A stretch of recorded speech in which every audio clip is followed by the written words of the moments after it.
Olá, eu sou Paula Medeiros e começa aqui a Revista da Câmara. Em menos de meia hora, as notícias que foram destaque na semana. Presidente Rodrigo Maia e ministro da Economia Paulo Guedes acertam os ponteiros e a semana que começou turbulenta termina com entendimento sobre a reforma da Previdência. Paulo Guedes virá à Comissão de Constituição e Justiça da Câmara na próxima quarta-feira para debater a proposta de reforma da Previdência com a presença do deputado Marcelo Freitas, escolhido para ser o relator da proposta. Líderes partidários na Câmara propõem retirar da reforma as mudanças no benefício de prestação continuada, o BPC, e na aposentadoria rural. Para o presidente da Câmara, a saída desses dois itens pode facilitar a tramitação da reforma. E você vai ver também. Plenário aprova a liberação total do mercado aéreo brasileiro para empresas estrangeiras e uma proposta de emenda à Constituição que torna obrigatório o pagamento de emendas orçamentárias feitas pelas bancadas estaduais. O grupo de trabalho que vai analisar o pacote anticrime do ministro Sérgio Moro avança na análise das propostas. O presidente da Câmara diz que o projeto pode ir direto a plenário se houver consenso. Câmara participa de mais um movimento Hora do Planeta, com luzes apagadas durante 60 minutos na noite de sábado.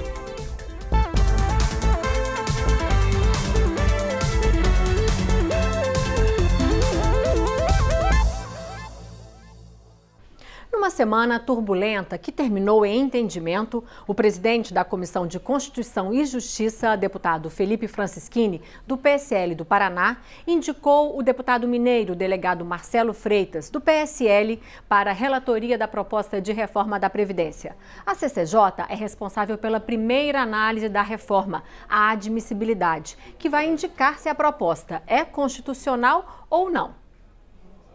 O relator não estava presente no momento do anúncio. Houve um grande entendimento com o presidente Rodrigo Maia e com os líderes da casa de que nós daremos total prioridade à tramitação da reforma e agora, com certeza, os ânimos estão acalmados com um trabalho muito eficiente da nossa equipe política e econômica do governo e também em relação ao Congresso Nacional. Então eu fico muito feliz de poder anunciar que a nossa decisão em conjunto, em consenso, que é o que eu sempre busquei com muita responsabilidade, é o nome do deputado do PSL, delegado da Polícia Federal, Marcelo Freitas. Dentro do PSL houve uma busca criteriosa e nós temos, como disse o presidente Francischini, um relator que dá tranquilidade ao país.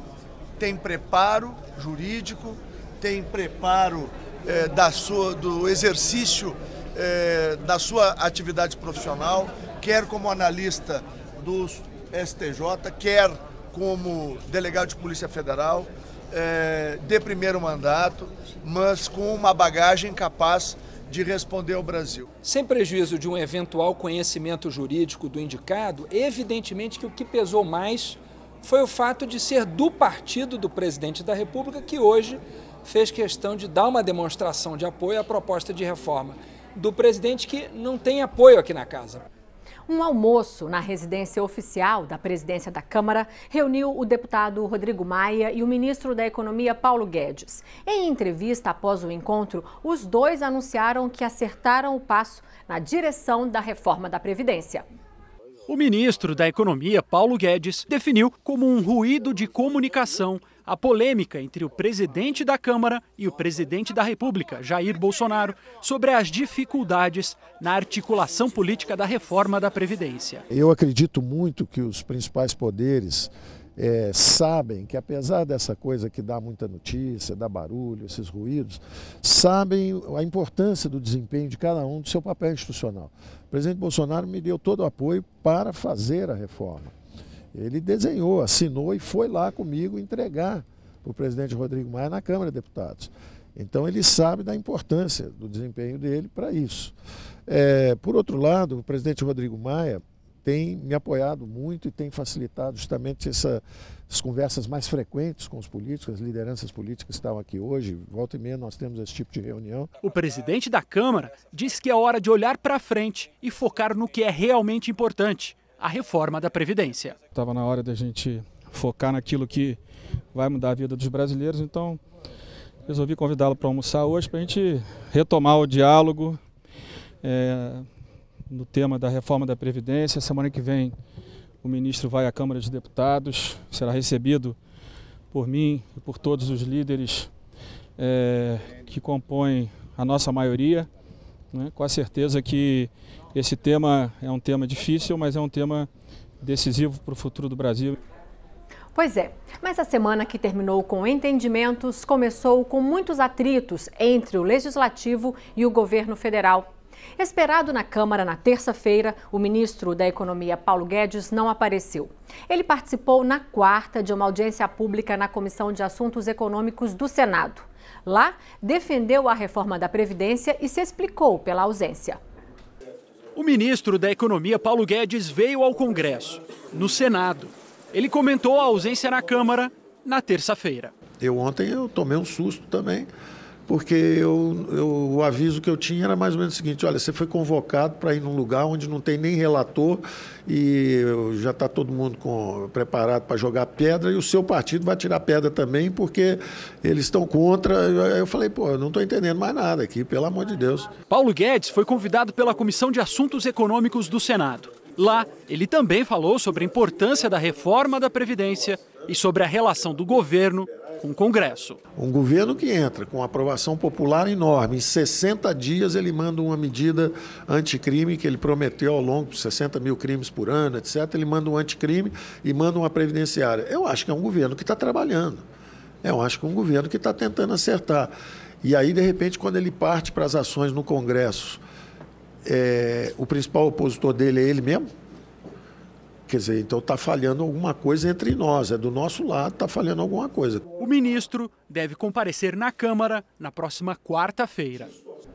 Líderes de diversos partidos propuseram retirar da reforma da Previdência as alterações das regras do benefício da prestação continuada, o BPC, e as mudanças na aposentadoria rural. Eles receberam o apoio do presidente da Câmara, deputado Rodrigo Maia, para quem esses dois temas são polêmicos, dificultam o diálogo com a sociedade sobre a necessidade da reforma e têm baixo impacto fiscal. 13 partidos, incluindo integrantes do bloco majoritário que reúne o PSL, legenda do presidente Bolsonaro, pediram a retirada das regras que mudam o acesso à previdência dos trabalhadores rurais ao benefício de prestação continuada, o BPC, além da exclusão dos direitos previdenciários da Constituição.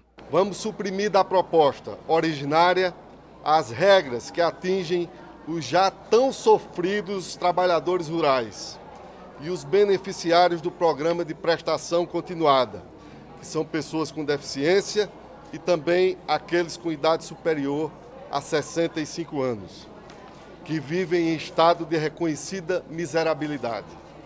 Decidiram ainda que, como forma de garantir segurança jurídica a todos os que serão impactados por esta tão importante e necessária reforma, não permitirão a desconstitucionalização generalizada do sistema previdenciário do país. Excluído essas duas classes e a gente dando a segurança jurídica de impedir a desconstitucionalização, não para esse governo, mas para qualquer governo, possa mexer na previdência dos brasileiros sem passar pela prova do quórum constitucional, a gente dá uma segurança, blinda todo o projeto para que tenha um ambiente da gente discutir os privilégios, discutir o que há na reforma importante e que vai trazer o impacto financeiro que o governo quer. O presidente da Câmara, Rodrigo Maia, considera que a posição desses partidos vai facilitar a aprovação da reforma da Previdência. É uma boa iniciativa dos 11 partidos. Acho que os dois temas têm mais atrapalhado do que ajudado a discussão da reforma da Previdência. O BPC e a aposentadoria rural não são, do ponto de vista fiscal, o principal problema, mas do ponto de vista de atingir as pessoas que mais precisam, são os que estão prejudicando mais o projeto. Ao mesmo tempo, um grupo de 6 partidos da oposição ao governo Bolsonaro se reuniu para defender a rejeição total ao texto da reforma da Previdência. É uma reforma da Previdência que massacra o povo pobre desse país, que retira da Constituição os direitos previdenciários do povo brasileiro, que privatiza a previdência pública, favorecendo o interesse dos bancos, que exclui as mulheres, empobrece os idosos, que exclui os trabalhadores rurais do sistema previdenciário e que nós não podemos aceitar esta reforma. Então a oposição se unificou completamente e sabe que vai alcançar muitos parlamentares que não são da esquerda, que não se intitulam da oposição, para a derrota dessa reforma que foi apresentada pelo governo Bolsonaro. Semana de aprovações importantes no plenário da Câmara. Entre elas, a proposta que libera estrangeiros para serem 100% donos de companhias aéreas brasileiras. Os deputados também votaram a proposta que torna obrigatória a execução de emendas parlamentares de bancada ao orçamento da União. Dini Moraes explica como foi. Eu vou começar com duas propostas voltadas às mulheres. Uma delas permite para que aquelas mulheres que sofreram agressão, que elas possam já dar entrada no divórcio ou na dissolução da união estável, já no juizado que está analisando a denúncia de agressão ou de violência sofrida por essa mulher. A outra proposta trata da suspensão da licença maternidade para aqueles casos em que um bebê precisa ficar internado assim que nasce. Deixa eu explicar para você. No caso, a proposta, ela quer permitir que a mulher, passados 15 dias depois do parto, ou seja, ela tem um tempo aí para recuperar, e se o bebê dela estiver internado, ou, por exemplo, nasceu prematuro, precisa ficar na UTI, ou tem algum tipo de doença e precisa ficar internado, a mulher tenha a opção de suspender a licença maternidade durante esse período que a criança estiver internada. E aí, quando o bebê receber a alta do hospital, a mulher pode retomar a licença maternidade e também o pagamento do salário maternidade e aproveitando aí o resto da licença maternidade. No caso aí, 3 meses e meio se for na iniciativa privada, né? Ou até 5 meses e meio se for na empresa pública ou empresa que seja aquela empresa considerada cidadã, que dá a licença maternidade de 6 meses, né? Esse será um ganho imenso para as mulheres brasileiras. O tempo em que elas ficam com os filhos no hospital também vai estar intimamente ligado à recuperação mais rápida desses recém-nascidos. Outro projeto aprovado aqui pelo plenário da Câmara obriga estabelecimentos de saúde, ou seja, postos de saúde, hospitais, clínicas, tanto particulares quanto públicos, a notificarem obrigatoriamente se receberem casos de automutilação ou tentativa de suicídio. A ideia é ter ideia do tamanho desse problema no país. Um outro assunto que esteve aqui em pauta foi a questão do turismo, porque o plenário terminou de votar aquela proposta que a gente pode chamar de nova Lei Geral do Turismo. É um texto que traz novas definições, novos limites de atuação para quem atua aí nesse mercado do turismo no Brasil. E a gente lembra que é um grande mercado, né? Movimenta cerca de 9% do PIB brasileiro, ou seja, de tudo que o Brasil produz aí de riquezas em um ano, tanto direto quanto indireto, e um monte de emprego, né? Esse texto, ele traz, por exemplo, definições do que uma agência de turismo pode fazer, transportadores, locadores, cruzeiros, parques temáticos, enfim. Também traz punições e deveres que devem ser cumpridos e caso não sejam cumpridos, vem aí as punições. Agora, a parte polêmica desse texto, na verdade, tratava de abrir o mercado aéreo para estrangeiros. Deixa eu explicar melhor. Hoje, quem é de fora só pode ter até 20% das ações das empresas aéreas brasileiras, ações com direito a voto.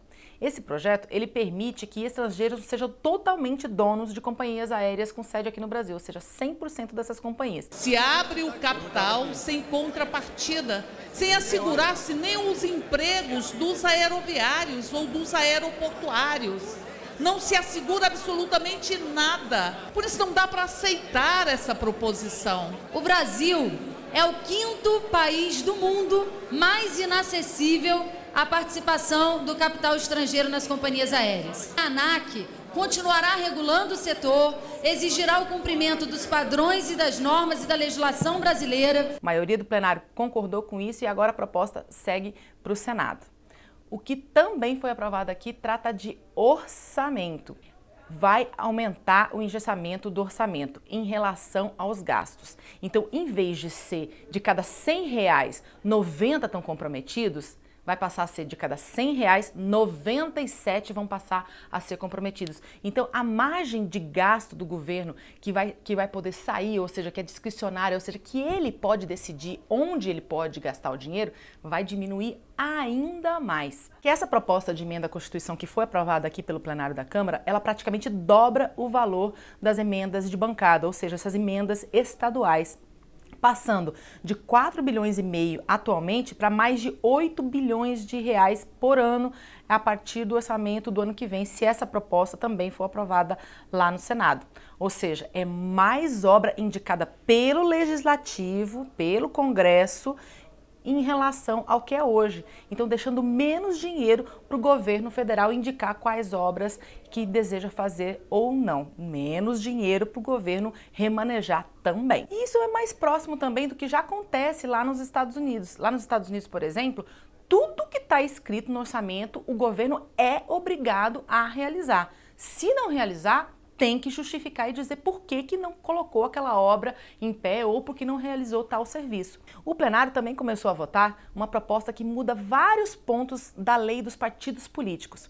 Mas como o término dessa votação ficou para a semana que vem, eu deixo para a semana que vem para te explicar a respeito do assunto. Eu fico por aqui. Tchau, tchau. Até lá. E você vai ver daqui a pouco na revista da Câmara.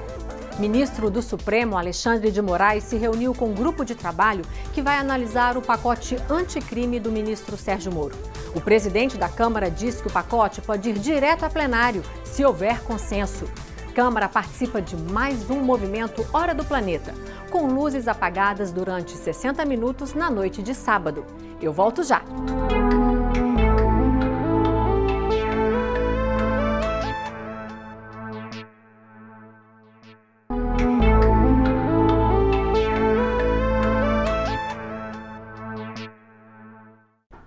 Na semana que passou, começou a funcionar o grupo de trabalho que analisa o pacote de segurança do ministro da Justiça e Segurança Pública, Sérgio Moro.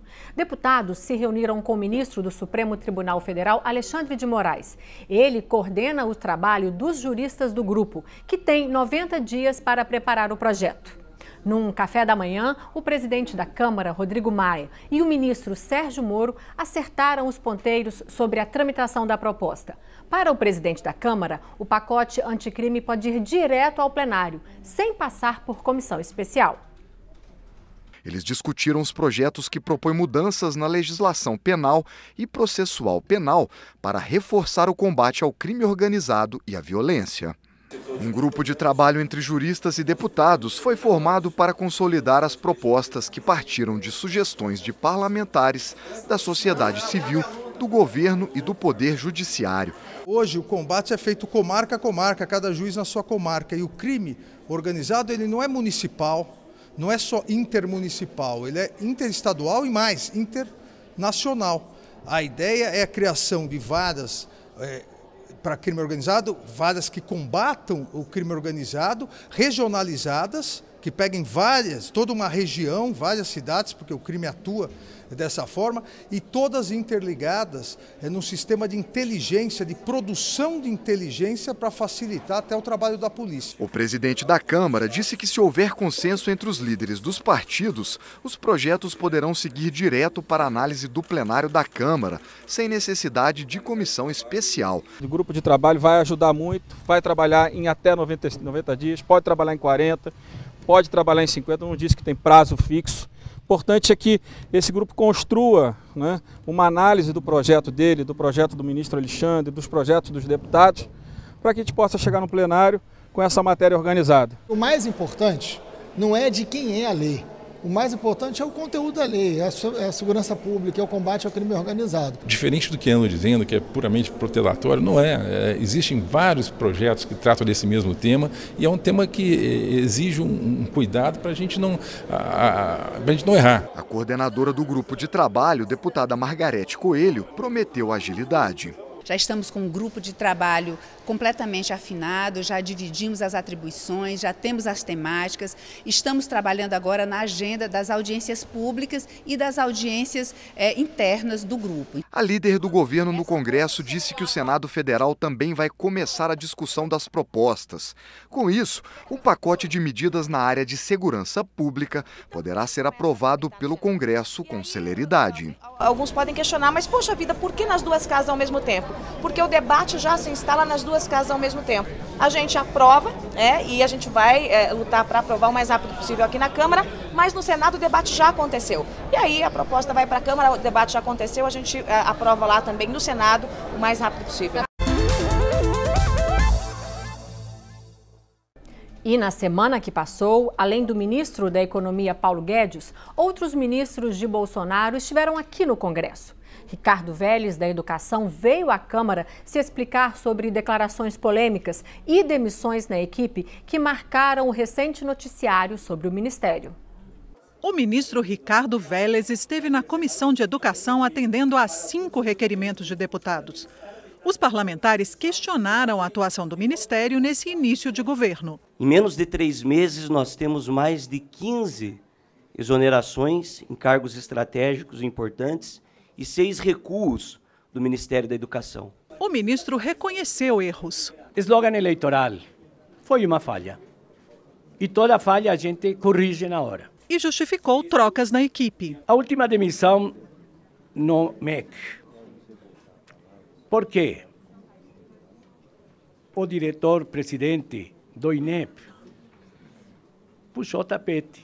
Ele mudou de forma abrupta o entendimento que já tinha sido feito para a preservação da base nacional curricular e fazer as avaliações de comum acordo com as secretarias de educação estaduais e municipais. Além de críticas, recebeu apoios. Quero saudar também a humildade de Vossa Excelência de reconhecer erros que, apesar de não terem sido patrocinados por Vossa Excelência, como o tempo de avaliação da alfabetização, prontamente foi corrigido por Vossa Excelência. Vélez Rodrigues ainda falou sobre experiências e projetos para o ensino médio, alfabetização e outras áreas. Estamos dando uma virada na modalidade de ensino profissionalizante.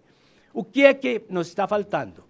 Implantarmos isso como política de Estado em todo o país. Esse modelo pernambucano para nós é importante. Criei a Secretaria Especial de Alfabetização, está à frente um pesquisador dessa nova metodologia, o professor Carlos Nadarim, premiado aqui nesta casa. Defendeu a expansão de escolas militares no modelo adotado pelo estado de Goiás. O que ocorre nas nossas escolas cívico-militares? O traficante dá no pé.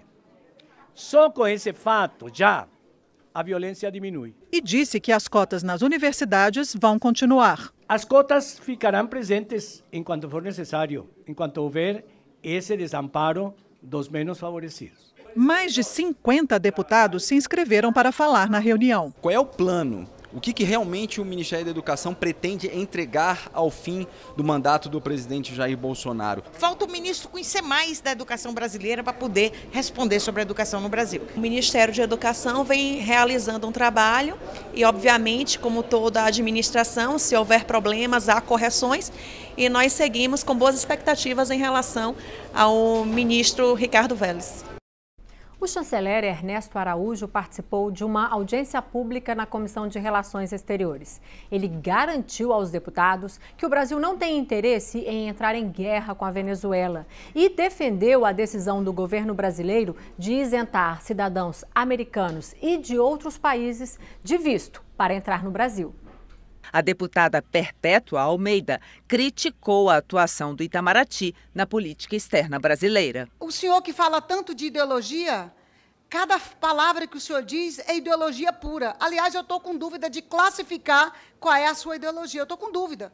Porque eu acho que dizer que o senhor é uma ideologia de direita, eu acho que é uma ofensa à direita nacionalista que esse país ainda tem. Eu penso que essa é a ideologia do desmanche e do entreguismo. A questão de entreguismo, assim, eu acho que todas as intervenções que têm a ver com essa questão dos Estados Unidos, China, sobretudo, né? Em todas as nossas frentes nós estamos perseguindo os nossos interesses. Então nós estamos abrindo agora, o Itamaraty agora pode fazer coisas pelo Brasil, porque temos um governo que não nos impede de defender os interesses brasileiros. O líder da oposição, o deputado Alessandro Molon, questionou Ernesto Araújo sobre a decisão de acabar com a necessidade de visto para americanos que viajam ao Brasil. A quem serve isso? Nós abrimos mão do visto para norte-americanos sem qualquer reciprocidade. Isso poderia ter sido um gesto desde que fosse acompanhado de uma medida recíproca. Não obtivemos isso. E ao abrir não é humilhante de forma nenhuma, né? Nós estamos simplesmente reconhecendo uma realidade e, mais uma vez,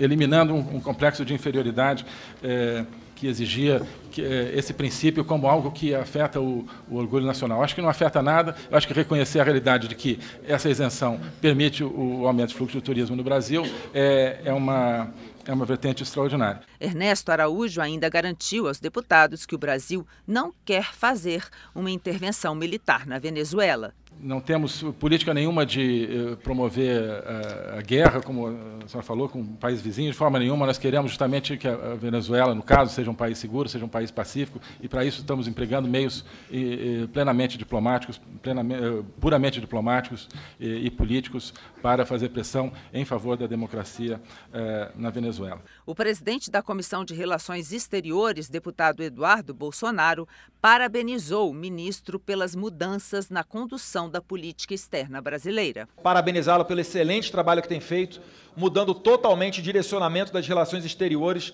e fazendo de novo, nós brasileiros sentimos orgulho do nosso país. Na Comissão Externa de Brumadinho, técnicos e deputados debateram a exigência do uso da tecnologia de satélite para as mineradoras, como forma de evitar desastres em barragens. Eles mostraram que essa tecnologia é capaz de fornecer imagens de alta resolução, que detectam deslocamentos de terra na casa dos milímetros. Com toda essa precisão, a tecnologia aponta com clareza os pontos prováveis de rompimento de uma barragem. Na audiência, um slide mostrou que o desastre de Brumadinho poderia ter sido evitado, uma vez que os satélites detectaram risco iminente de rompimento meses antes do desastre. Os deputados estão estudando formas de exigir que a tecnologia seja usada pelas mineradoras ou pelos órgãos de fiscalização do governo. A Câmara participa de mais um movimento Hora do Planeta, com luzes apagadas durante 60 minutos, na noite de sábado. O ato simbólico promovido pela organização não governamental WWF em todo o mundo é um lembrete de que os nossos hábitos têm interferência direta na biodiversidade e na vida do planeta.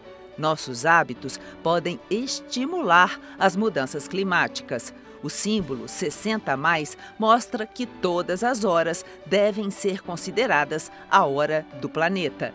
E por meio desse movimento, governos, empresas e população demonstram preocupação com o aquecimento global e suas consequências. A Câmara dos Deputados participa da Hora do Planeta pela 11ª vez. Qualquer atitude que a Câmara tome tem um simbolismo importante. Então mostra que a Câmara está preocupada de alguma maneira com o aquecimento global.